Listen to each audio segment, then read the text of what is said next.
Okay, here we have a copy of Where Eagles Dare by Alistair MacLean.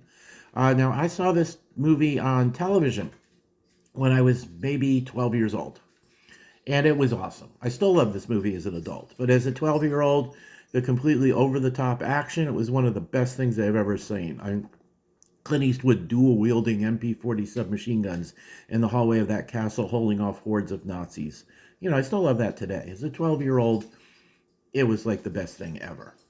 Now, aside from the wonderful over the top action, the movie had a very complex plot as the Allies are basically running a massive con job on the Nazis for a specific purpose. I don't want to give too much away if you've never seen it. It's a great movie, and there's great plot twists in it. Now, as a 12-year-old, I think it was a pretty smart 12-year-old, but all the same, I was probably so wrapped up in the machine gun fire that I lost track of the plot and I couldn't quite figure out what had happened.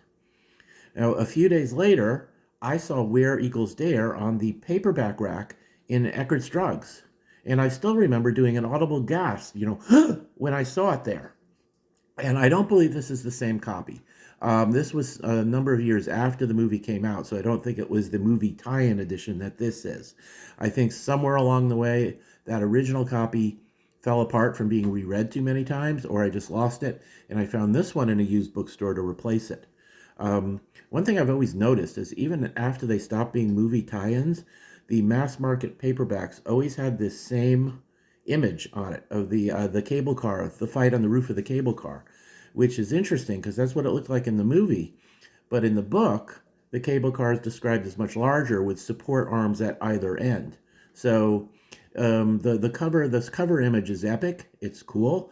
It never really quite properly represents how the scene is described in the book. But that's a side issue.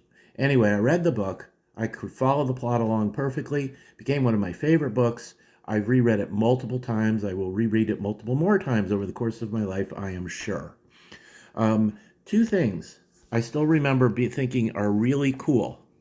One is that in the movie, they kill over 100 Nazis. There's a video on YouTube where they do a kill count. I think it turns out to be like 108.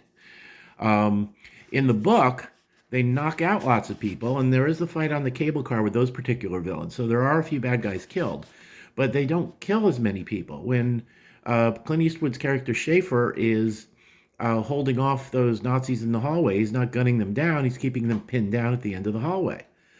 Um, and it's not that they weren't willing to kill if they had to. Um, but they didn't if they didn't have to. Um, Here we go. If you can see this, they're about to be spotted by a guard, and Schaefer is lining up his silenced Luger pistol. Schaefer had never before gunned down an unsuspecting man, but he was coldly prepared to do so now. So they were willing to kill if they have to. They just didn't. And it was so different from the book that I found it really striking. And it didn't spoil my enjoyment of the movie or spoil my enjoyment of the book. It was just a different way of approaching the material. And I just really took note to that as a young teenager or as a 12-year-old, however the heck old I was, maybe 13. Um, the other weird thing, in fact, there is a part just still on that. There's a part in this book, I wish I had made note of it so I could find it quickly, where they're trying to get away out of the castle, and there's an alert out for them, and they've been setting fires and placing explosives as distractions. At one point, the main character, Smith, Richard Burton's character in the movie, makes everybody hide and disappears for a few minutes and then comes back. Where were you, says Schaefer. Well, there's that guard we knocked out earlier. He was in a room right above where we start the fire. He would have burned to death. I had to go cut him loose. So he's actually goes out of his way to prevent a German from getting killed unnecessarily. And it was just an interesting take on the character, and it's one of the reasons I love the book so much. Once again, without spoiling my enjoyment of the over-the-top action in the movie. Now, here's another thing. Early in the book, the commandos have parachuted into Germany, and they're looking for a place to hide their stuff, right? And they go into a train station, and they leave it in the left baggage room. And of course, that is the place where you leave your baggage while you're waiting for your train connection and you maybe go into town to one of the taverns or something. I didn't know that as a 12-year-old. And I just thought, why is the left bag, why did he say, good, my gosh, the left baggage department, like it was so awesome. What was wrong with the right baggage compartment? I mean, that's what I actually thought as a 12-year-old. And every time I read this book over the years, including when I grew up and was more than capable of looking up this information, I would always read that and wonder once again, what's the big deal with the left baggage compartment? Why is it different from the right baggage compartment? Even when the internet became a thing and it would take me seconds to Google it and find the answer, I never did. I just always thought that's still weird. And then I moved on reading the book and I never remembered to look it up. Now, some years ago, I was in London and I had an all day wait at, I can't remember if it was Heathrow or Gatwick, but I had an all day wait for my connection. I was going to South Sudan on a mission trip. And I wanted to leave my bag behind and go out into London and go to the National Gallery. National Gallery is my favorite spot in London, by the way. And I asked where I could leave my bag, and they said at the left baggage place where you leave your baggage.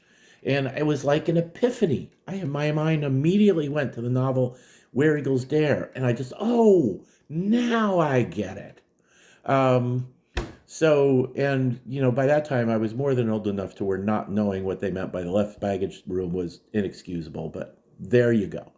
So that's some of my memories of this book, but it's just a wonderfully exciting book. I've read it multiple times. I've watched the movie a number of times. Although after I got married, I found out I had been broken by love when I was watching this.